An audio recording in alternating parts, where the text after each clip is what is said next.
Bom dia a todos. Eu inicio hoje a série Governadores da Paraíba e no capítulo 1, no primeiro capítulo, nós vamos hoje falar um pouco do Rui Carneiro, que leva o nome de uma principal rua aqui da cidade de João Pessoa. O Rui Carneiro ele foi governador da Paraíba, ele foi interventor federal nomeado por Vargas entre 1940 e 1945. Mas antes de ser governador aqui na Paraíba, e eu volto já já a falar um pouco sobre o período dele como governador, como interventor, o Rui Carneiro ele nasceu em 1901, falar um pouco da história dele, né, quando ele nasceu, onde ele nasceu. Ele nasceu em 1901, na cidade de Pombal, no interior do estado da Paraíba. Ele tinha um parentesco, o irmão dele, Janduí Carneiro, que foi deputado federal por muito tempo aqui também pelo estado da Paraíba. E ele tinha também um parentesco, ele era primo de Alcides Carneiro, que se notabilizou como um grande tribuno e foi candidato a governador aqui na Paraíba, foi deputado federal e ministro do Superior Tribunal Militar. Os pais deles eram, vamos colocar assim, figuras da classe média da época. E ele vai fazer uma carreira, como é que eu posso dizer para vocês, uma carreira bem tradicional para aquela época. Vai fazer Direito, vai cursar Direito na Faculdade de Direito do Recife, na década de 20.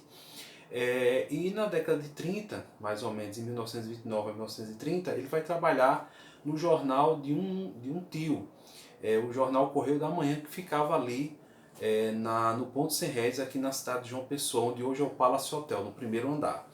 E aí ele como jornalista, ele vai se notabilizar, ele vai conhecer muita gente, vai manter uma rede de relações. E aí, com o advento da campanha da Aliança Liberal de 30 de Getúlio Vargas, ele vai se empenhar nesta campanha. O Rui Carneiro ele era ligado a um jornal, o jornal vai se empenhar na campanha do Vargas, e de João Pessoa também. Houve vários comícios ali na sacada do jornal, que ficava ali no Ponto de Sem Réis, aqui na cidade de João Pessoa. Mas, como todos sabem, o Getúlio Vargas perde a eleição, mas aí o Getúlio Vargas ele perde, mas ele vai se tornar líder de uma revolução, a chamada Revolução de 30. E aí o Rui Carneiro ele vai se integrar ao grupo revolucionário na década de 30, há um episódio que ele participa, não muito esclarecido na história política paraibana, que foi o ataque ao 22BC, que é o 15, ali em Cruz das Armas. Mas com a vitória de Getúlio Vargas na Revolução e do grupo político ao qual ele pertencia, que era o de Antenor Navarro, o Rui Carneiro ele vai ser convidado para ser chefe de gabinete do ministro José Américo de Almeida. José Américo de Almeida, que era uma grande liderança, foi uma grande liderança civil na Revolução de 30 aqui no Nordeste.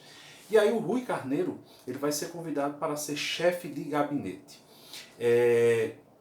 Uma coisa muito interessante que naquela época o Rui Carneiro ele vai se notabilizar e vai se destacar muito como auxiliar do ministro José Américo, e principalmente num ministério que era um grande ministério naquela época. O ministério chamasse Ministério da Aviação e Obras Públicas, era um ministério que tratava de toda a infraestrutura do país. Então, questão de ferroviária, de portos, de rodovias, obras contra as secas. Então ele meio que vai se tornar um embaixador dos paraibanos no Rio de Janeiro. Quer dizer, a pessoa tinha um problema, ia lá no gabinete do ministro, precisava de uma ajuda, precisava de uma passagem, precisava de um emprego, estava lá o jovem Rui Carneiro para auxiliá-los. E aí ele vai, como auxiliar de gabinete, ele vai se entrosando, digamos assim, nos meandros do poder. Passa a conhecer muita gente, também a ser muito conhecido. Na década de 30, ele, em meados de 34, ele é eleito primeiro suplente de deputado federal, ele assume a vaga, com a morte do titular, que era Isidro Gomes, ele assume a vaga de deputado federal, mas aí em 37 você vai ter o golpe de 37 do Estado Novo e o fechamento do Congresso. E aí o Rui Carneiro vai trabalhar como auxiliar, como chefe de gabinete do João Marcos dos Reis, que era presidente do Banco do Brasil. E vai se notabilizar também como um chefe de gabinete, como uma pessoa muito solícita. E aí nós vamos ter a grande virada na política paraibana, que é em 1940. Em 1940, interventor, né, nomeado por Vargas, era um cidadão chamado Argemiro Figueiredo, que tem o nome também de uma rua aqui na Praia do Bessa, que eu vou gravar um outro vídeo sobre o Argemiro Figueiredo. Tem umas histórias bem interessantes sobre ele. E aí, no caso, você vai ter aí uma disputa política naquela época entre dois nomes. Um era o Argemiro Figueiredo, que era o atual governador, era o interventor, e o outro, Epitácio Pessoa Cordeiro Cavalcante, era o chamado Epitacinho, o Epitácio Cordeiro Cavalcante, o Epitacinho, que era filho de João Pessoa. Esse cidadão passou a postular também o cargo de interventor de governador aqui na Paraíba, cargo esse que era nomeado por Vargas. E aí gerou uma disputa dentro do seio das relações de poder. De um lado, o Argemiro tentando se ficar no cargo, né, se sustentar no cargo de interventor, e por outro lado, o Epitacinho, né, tentando chegar ao governo da Paraíba.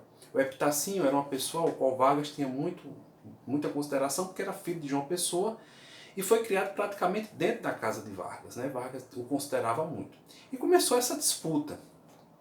E aí Vargas, surpreendentemente, eu particularmente não acho que foi uma coisa tão surpreendente vindo de Vargas, mas o Vargas faz o seguinte: o Vargas, que já conhecia o Rui Carneiro por intermédio do José Américo, ele diz o seguinte, ó, ele chama o Rui Carneiro em palácio e diz, ó, a situação da Paraíba é essa, e eu não vou nomear, o atual governador não tem condições de continuar, mas eu não vou nomear o Epitacinho interventor.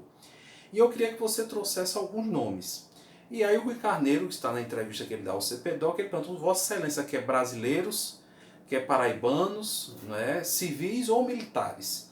Ele diz, para Paraíba eu quero um paraibano civil. E aí ele leva uma série de nomes. Esses nomes são analisados pelo Vargas com ele. E aí o Vargas analisa a lista, dá mais um tempo para fazer uma reflexão. E aí quando marca com ele uma nova entrevista, e quando ele volta, o Vargas olha e diz, ó, eu analisei os nomes, mas resolvi te indicar. O Rui Carneiro ficou surpreso, vamos colocar assim, que eu acho que ele não ficou tão surpreso, mas enfim. E o Rui Carneiro fez a seguinte ponderação, mas para a Paraíba, desde a morte de João Pessoa, é muito exigente com os governadores. Faz tempo que eu não estou no estado, eu estou afastado desde a década de 30. Ele disse, não, mas você é a pessoa indicada, eu vou lhe indicar. E o Rui Carneiro vem para cá, vem para Paraíba, em 1940, assume o poder em agosto de 40, e aí ele passa 5 anos como governador, como interventor federal, que era a nomenclatura da época. Algumas questões que a gente deve colocar, as principais características do governo de Rui Carneiro, eu colocaria duas. Eu acho que um ponto forte é a questão da assistência social. O governo dele, junto com a sua esposa Alice Carneiro, vai instituir aqui a Legião Brasileira de Assistência, não é? E diante disso ele vai fazer um trabalho muito forte em 3 áreas, na área da educação, na área de saúde e na área da assistência social mesmo. Então, por exemplo, da época do governo dele, a inauguração da maternidade Cândida Vargas, a inauguração do lactário da Torre, da rede lactária do Cruz das Armas. Então ele vai ter uma série de ações, plano de cargo, carreira e remuneração para o magistério estadual, uma série de ações voltadas para a área da educação, para a área de saúde e para a área da assistência social. Em 1945, já no fim do governo dele, ele vai ser um dos líderes da fundação aqui do Partido Social Democrático, tá? Que mais na frente eu vou falar sobre outro vídeo sobre isso. E ele vai, em 1950, junto com José Américo, contra o Argemiro Figueiredo, ele vai se eleger senador pelo estado da Paraíba. Vai se eleger em 1950, vai se reeleger numa grande campanha em 1958, sempre pela legenda do PSD, vai se reeleger em 1966, agora pela legenda do MDB, e por fim ele vai se reeleger mais uma vez em 1974, também na legenda do MDB. Ele faleceu em 1977, faleceu em Brasília, e se notabilizou como uma liderança popular aqui no nosso estado, né? Ainda hoje ele é uma pessoa lembrada, tem ainda pessoas vivas que sempre votaram nele e que sempre destacam no Rui Carneiro a chamada política do coração, né? Que ele era uma pessoa muito generosa, muito bondosa, uma pessoa que tinha ajudava muito as pessoas humildes, né? As pessoas carentes. Ele e principalmente a esposa dele, Alice Carneiro. O único revés que ele teve na vida dele, a única derrota eleitoral que ele teve, ele sofreu em 1900 ele perdeu em 34, mas acho que a grande derrota que ele teve foi em 65. Ele foi candidato a governador contra João Agripino, que tem um bairro aqui da cidade de João Pessoa, também vou gravar um outro vídeo sobre ele. E aí ele perdeu com uma diferença de menos de 3 mil votos.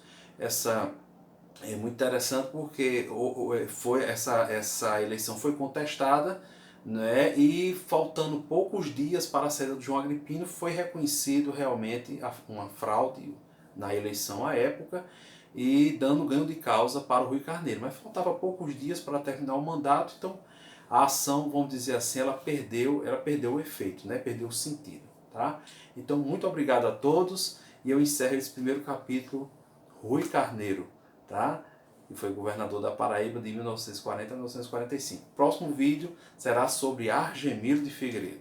Grande abraço, obrigado.